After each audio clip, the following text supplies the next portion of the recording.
While I was doing the 5 levels in Ayurveda, I remembered that I was researching also an old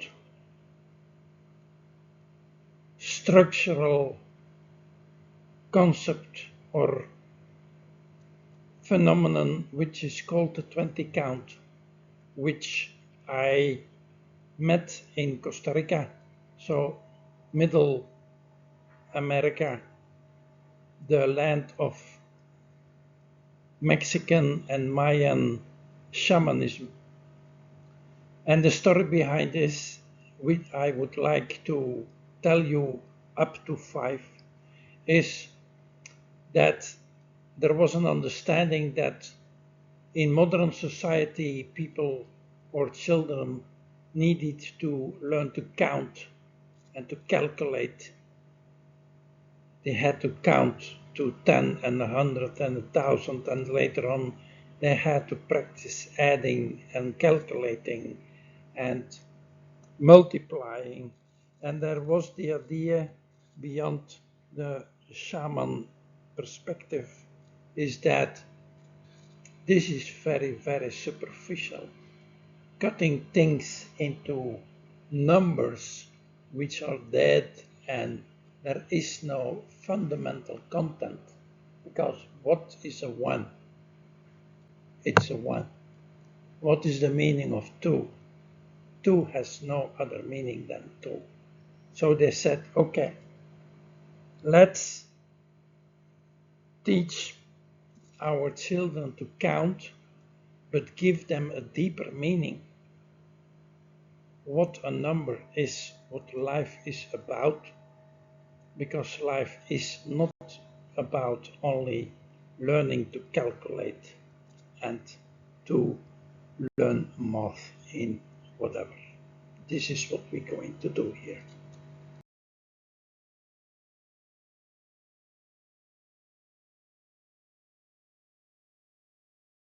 So the first number, of course, for the 20 count is number 1. And what is the Gnostic or deeper meaning of 1? The shamanistic people were thinking, and what I understood is this: 1 is grandfather's son. When we are in a life and we look into nature and we look into the sky, we see the sun. And the sun is always there. When we go to sleep, the sun disappears, but the morning after, the sun is always there. So the basic feel or understanding is the sun is always there, life is always there, the universe is always there, spirit is always there, consciousness is always there. You get the point here.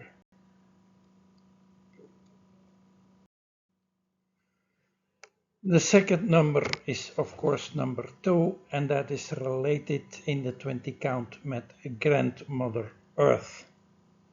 As we said in the beginning of Grandfather Sun, Grandmother Earth is always also here.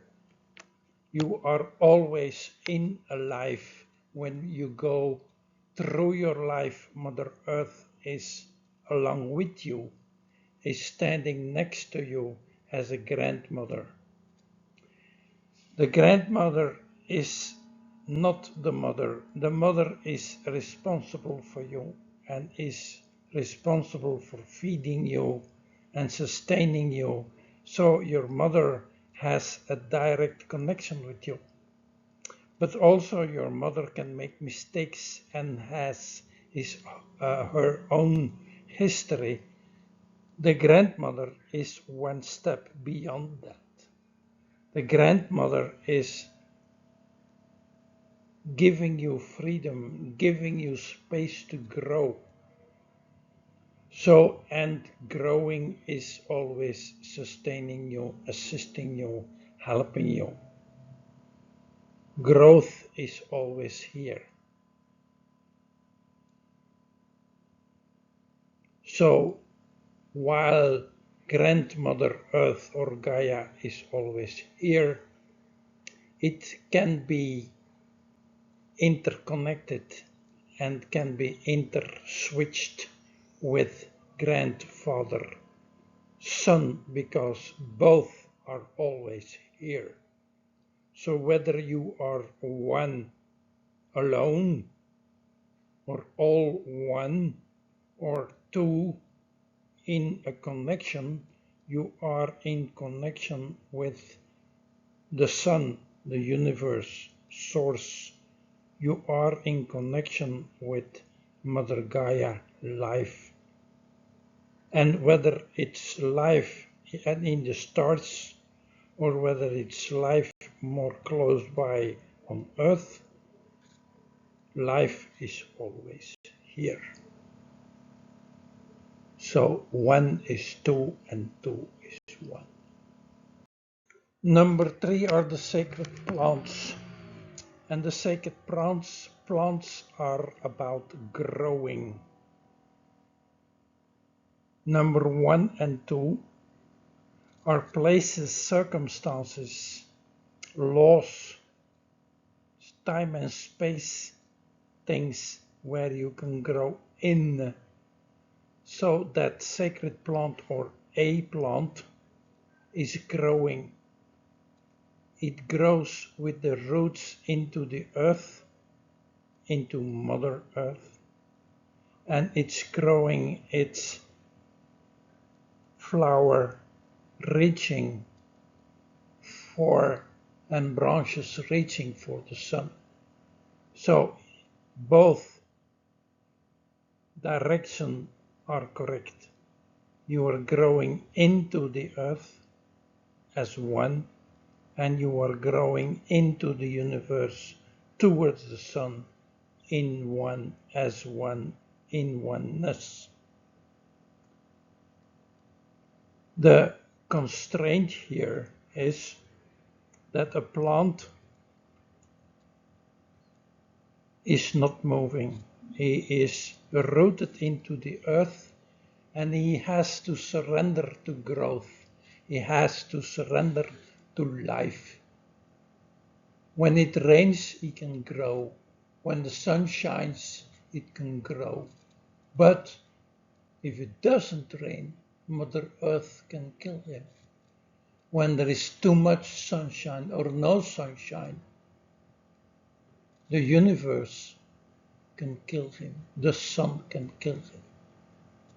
So that is the basic level of the sacred plants.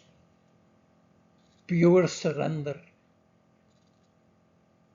No expectations, just the willingness to grow in any direction that is available.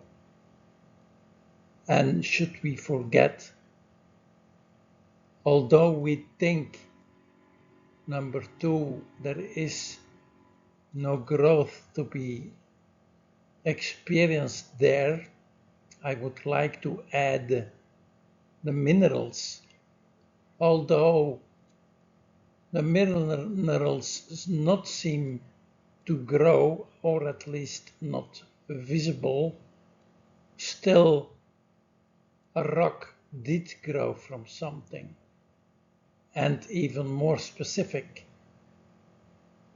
a gem or a crystal did grow or is growing, although very, very, very slow.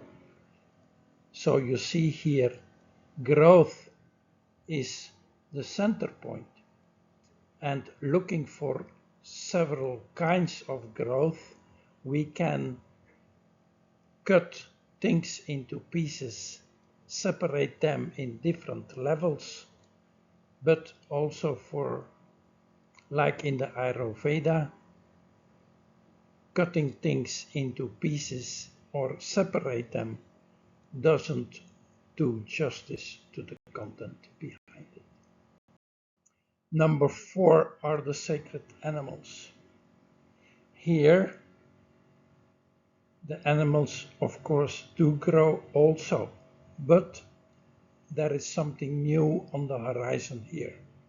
There is a primitive personality that is arising, meaning animals have an intuition, or better, have a instinct, and they move.